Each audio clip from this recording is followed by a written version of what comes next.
You know what's strange? When things go bad, like really bad, people don't spread out, they bunch up.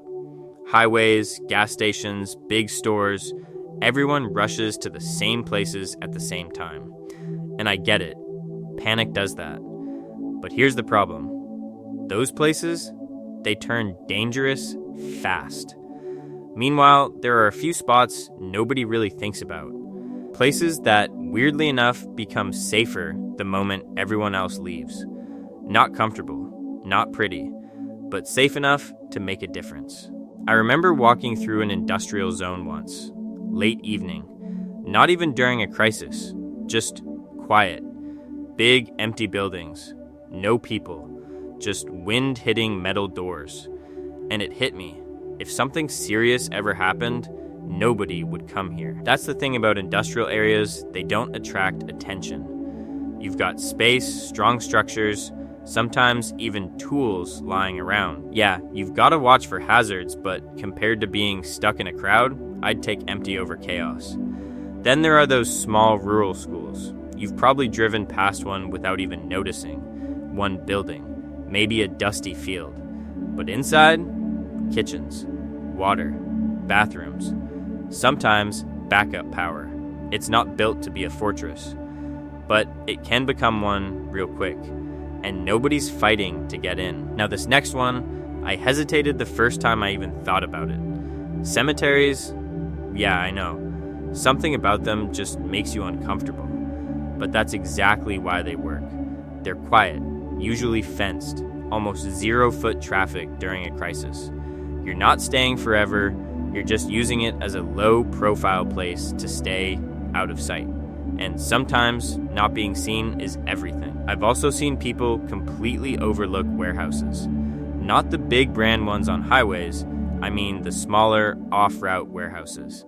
The kind nobody pays attention to. Some of them still have supplies. Space. Materials you can use to block entrances or create shelter. But this is where most people mess up. They go in loud, break things, leave signs. No, you move like you were never there. Because once a warehouse looks occupied, it stops being safe. There was a guy I knew who survived a rough situation because he stayed near a small water treatment plant. Not the main one, just a local facility. Most people don't even think about places like that. But he had access to water the entire time. And let me tell you, when things fall apart, clean water becomes more important than food faster than people expect. It wasn't comfortable. He even said it smelt bad sometimes. But he had water. That's what kept him going. Now this one always sounds funny at first. Golf courses? Yeah. But think about it. Huge open land. Water sources. Maintenance buildings. Usually just outside crowded areas, and during an evacuation, people drive right past a golf course without even thinking, which makes it one of the least contested spaces around. You stay low, avoid open exposure, and suddenly, you've got room to breathe. Then, you've got abandoned construction sites.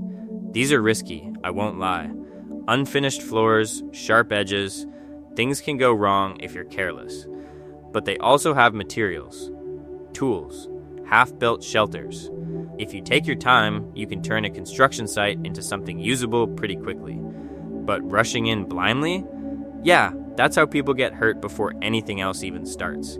And finally, this one surprises people the most. Your own neighborhood, after evacuation. Not during the chaos, after. When most people are gone, neighborhoods go quiet. Empty homes, familiar streets. You know every shortcut, every blind spot. That kind of advantage, you can't replicate it anywhere else.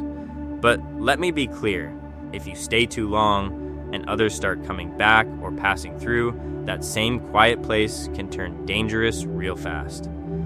Here's something most people don't realize until it's too late.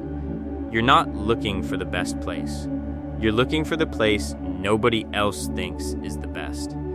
Because crowds ruin everything. Even the safest location falls apart when too many people show up. Look, none of these places are perfect.